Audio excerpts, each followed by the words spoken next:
Did you know it's not the big explosions that cause problems in your marriage? It's the small stuff. Most marriages don't end in divorce because of an affair. It's just the little things. And that's what we're going to talk about today. I'm Brian from Love How Deep. And I'm Heather, and I'm looking forward to diving into this topic that it's the little things, not the big things. I know. That's right. It is. It's those little things that like chip away. It's kind of like when you're out. You ever been out in the summertime and you're out, like say, watching the fireworks or whatever, and the mosquitoes are just chewing you alive? Oh, Ooh. I Are hate you that. saying that husbands and wives are like mosquitoes chewing each other Well, alive? I don't know if that's really where that we're where you were going with going? this, but no, probably not. But it's just kind of a reminder of, it's not the big things, it's the little It is things. the And little so, things. You are right. yeah, and we're going to talk about a verse. It's in Colossians, and I'll read it. It's Colossians chapter 3, verse 13, and it just says, "Bear with each other and forgive one another if any of you has a grievance against someone. Forgive as the Lord forgave you." And the first thing I want to talk about is the first couple of words in that sentence, and it's talking about bear with each other. And so, What does that mean? yeah, To bear with someone. that means to me, it's almost like you're gritting your teeth, and it's like Ooh. you're kind of enduring. It's not the easiest thing to do. Yeah, marriage can be like that sometimes. Yeah, It's not easy. right. And we are gritting our teeth, Yeah. biting our tongue. Oh, yeah. Marriage is not always a party. I like to say marriage shouldn't be so hard that it's just a grind like every day. I mean, it Right. shouldn't be like that, but it's not like, it's not going to be the fairy tale, Disney World, Cinderella. I think you just popped everybody's bubbles out there that are getting married today. Oh, We yeah. thought it was going Oh, to be that fairy might be tale a good every message for day. those of you that are getting married. It's not Yeah. always going to be wonderful and sunshine and rainbows. And I know you and I, when we hear a couple maybe that has been together a couple of years and they say, "Oh, no, we've never argued." To me, They're that's not almost, communicating. yeah, exactly. That's a little I bit don't of a know. red flag. And sometimes people have different definitions of what an argument is. Sometimes people feel That's true. like, "Oh, we've never like blown up at each other and screamed at each other." And it's like, well, okay, maybe not. But Right. if you've never had a disagreement or something like that, that's, yeah, something might be up there. You might not be talking enough. So, Right. yeah. But yeah, bearing with one another is, again, it's not easy being married, but yeah, But it's he's saying sometimes bear it anyway. Hold right. on Bear with with one that another. death grip of your teeth. That's true. I'm That's going to hang in true. here. I'm going to do it. Yeah, Okay. All right. exactly. So yeah, bear with one another. The second part I want to focus on is where it talks about if you have a grievance. And what is a grievance? That's just something you're upset about, or Yeah. there's an issue. I mean, think of, Grieving, you're sorrowful, you're upset. right. Yeah. Yeah. Your And heart is sad. yeah. Sorry, I keep No, interrupting no, you. no, I think I'm interrupting you. But I was thinking about a court of law. They say when you have a grievance, you need to bring it before the court. Oh. So you present what you've got. You kind of present your case, so to speak, of like, here's the issue. Okay. Maybe you're taking your neighbor to court because your neighbor's dog came over and ate your chickens. I don't know. So now I'm taking my neighbor to court, basically saying, "Hey, your dog came over and ate my chickens." So you're presenting the issue, and that's kind of what we have to do in a marriage. I mean, we have to make sure that we're talking to each other, right?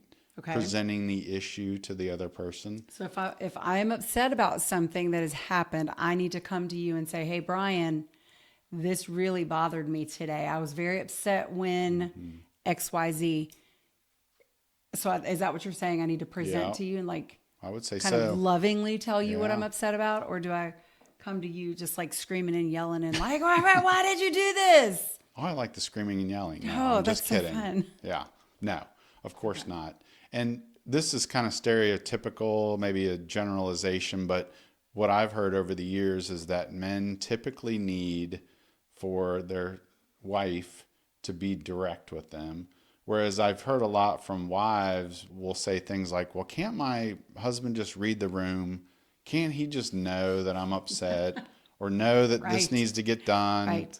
And I would love to tell you, yeah, that we should. That's what we should be doing. But God made But us all differently. right, yeah.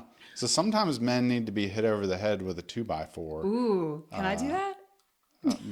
Well, that's another We have a 2 by episode. 4 in the garage. That's probably another episode. All right, so I'm going to bear with you in love. Yes. And I'm going to present my grievances to you, but not with a 2 by 4. Right. Yes. Yeah. We're doing it in love, maybe seasoned with a little bit of salt, as the Bible talks about, but That's a good for the point. most part, we're doing it in love. And, in the verse, I always thought it was interesting, but the verse says, if you have a grievance with one another, and, I don't know. I think it should be when.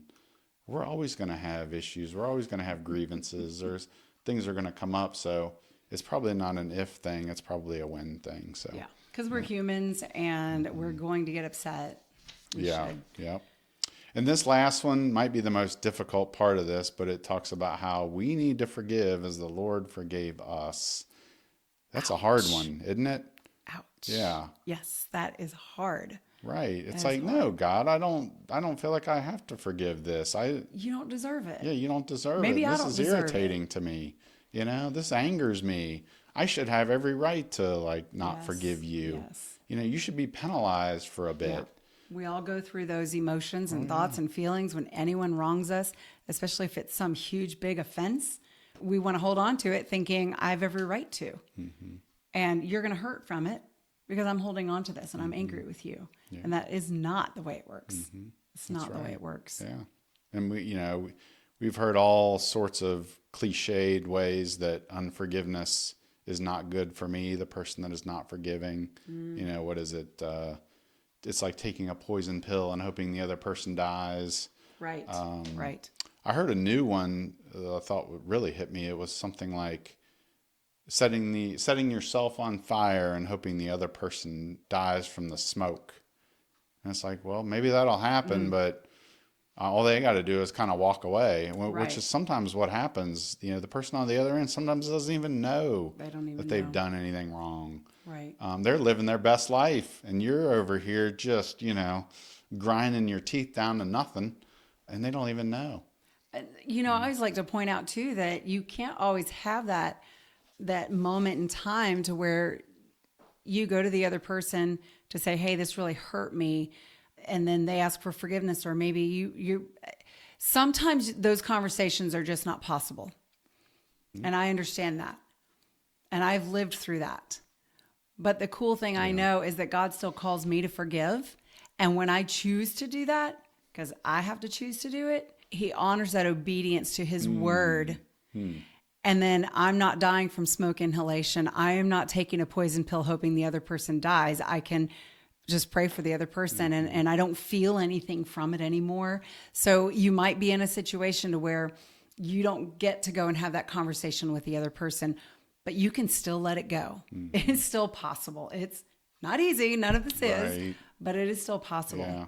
Yeah, you bring up a good point there. And I was just thinking about, there's a passage in Romans that talks about that, God really just calls us to love, but he says, you know what, vengeance is mine. Like, I will take care of the punishment or whatever needs to happen. I will take care of it. And I don't really remember that. And we might have talked about this in a previous podcast, but we've dealt with some hurt, both of us, from a situation, again, not between the two of us, and I really want there to be some punishment toward this person, this entity that's causing the problems. And don't we all? Yeah. And again, I have to remember, you know what, God is going to be the one to take care of it. And he's really just simply calling me to forgive. And then he takes care of us. Yeah. He takes care of our hearts and our minds, and he helps us move forward.